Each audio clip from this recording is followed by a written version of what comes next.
Шайлоо мыйзамдарын бузуу учурунда укук коргоо органдарынын ыкчам реакция кылып тиешелүү чараларды колдонууда ролу чоң дешет адистер. Көпчүлүк учурда шайлоо процесстеринде добуш сатып алуу, административдик ресурстарды колдонуу боюнча маселелер орун алып келет. Дал ушул багытта иш жүзүндө кандай кемчиликтер орун алды жана бул мүчөчтүктөрдү жоюу боюнча чараларды иштеп чыгуу максатында укук коргоо органдарынын өкүлдөрү үчүн атайын семинар уюштурулду. Окуу процессине катышкан Ички иштер министрлигинин тергөө бөлүмүнүн башчысы Султан Бакилов айтат. Окутуу процесси башталды bizde. Бүгүн Бишкекте болот. Бишкектин толук кызматкерлери менен өтөбүз. Бу жерде МВДнын кызматкерлери, Ички иштер министринин кызматкерлери жана прокуратуранын кызматкерлери менен чогуу. Мындан кийин дагы эртең Токмокто болот. Чүй областтык Ички иштер бөлүмүнүн кызматкерлери менен чогуу өтөбүз. Андан кийин Ошто да өтсөбүз. Бу жерде көбүнчө шайлоо процессинин бузуулары боюнча көбүнчө тренингдер өтөт. Бу жерде маселелер көтөрүлөт. Добушту сатып алуу боюнча көп маселелер болду. Адым ресурсту колдонуу боюнча көп маселелер болду. Ошолор боюнча кандай колдонуу практикада, кандай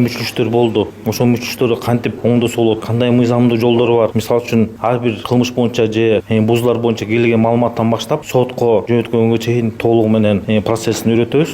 Семинардын дагы бир катышуучусу Ички иштер министрлигинин жоруктар боюнча Ички иштер башкы башкармалыгынын бөлүм башчысы Байтек Мусаев. Ал мындай окутуулар бардык укук коргоо органдарында эмгектенген кызматкерлер үчүн абдан пайдалуу дейт. Анткени өткөн шайлоо жараяндарында келтирилген кемчиликтер боюнча талдоо жүргүзүлүп, анын негизинде келечектеги шайлоо процесстеринде кандай иш алып баруу керек деген суроого так аныктамаларды иштеп чыгууга жардам берет деп белгилейт Мусаев.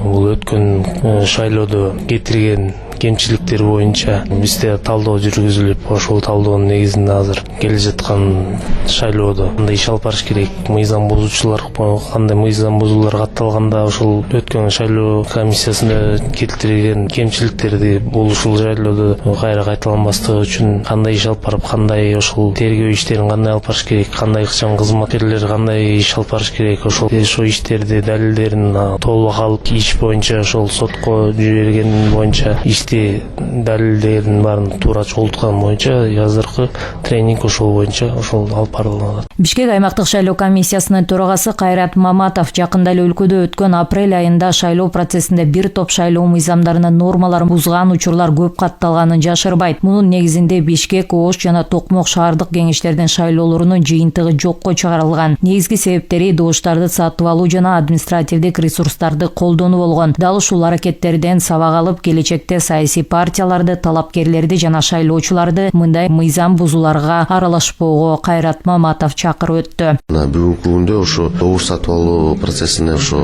аралашпай, ошо ушундай фактор болсо бизге маалымат берип, вакыты менен административдик ресурсту колдонуу боюнча ошо мамлекеттик муниципалдык органдардын өкүлдөрү да аралашса, же башка дагы адамдар колдонсо, жеке компаниялар болобу, мисалы өз астында иштеген адамдык ресурсту колдонуу боюнча фактор болсо, ошол боюнча аймактык шайлоо комиссиясына сөзсүз ошо маалымат берип, факторду берсе, ошо чара көрөбүз.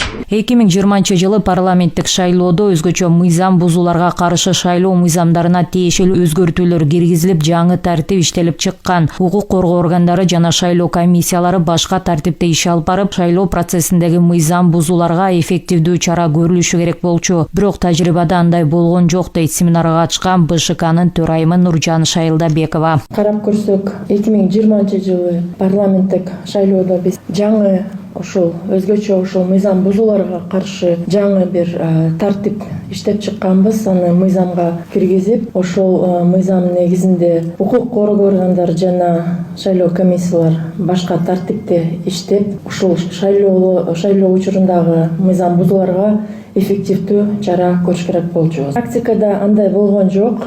Ушул өзгөчө 20-жылды мен белгилеп кетет элем. Прежде всего были внесены изменения, касающиеся политики деполитизации деятельности избирательных комиссий в отношении нарушений и в отношении действий кандидатов, партий. Борбордук шайлоо комиссиясы тарабынан уюштурулган семинарга УКМК, ИИМ, прокуратура өкүлдөрү катышууда жана иш-чара 3 күнгө уланат. Окуу процессинин жыйынтыгы менен буга чейин шайлоо мыйзамдарын бузуудагы кемчиликтер аныкталып, шайлоо комиссиялары менен укук коргоо органдарынын биргеликте иш алып баруусу боюнча конкреттүү пландар иштелип чыгат. Кошумчалай кетсек, апрель айындагы шайлоодо жалпы 80ге жакын ар кандай мыйзам бузуулар аныкталган. Фактылардын бардыгы ички иштер органдарына катталып, тиешелүү териштирүү, иликтөө иштери жүргүзүлүп, ар бир мыйзам бузуу боюнча юридикалык баа берилгендигин Ички иштер министрлигинен билдиришкен. Эске салсак, 11 апрелде 28 шаардык 420 айылдык кеңешке шайлоо жана референдум болуп өткөн. Алдыда 11 июлда буга чейин мыйзам бузуулар үчүн шайлоо жыйынтыктары жокко чыккан Бишкек шаардык кеңешине кайрадан шайлоо өткөнү турат. Рахат Кыдыр Токтоева, Биринчи радио.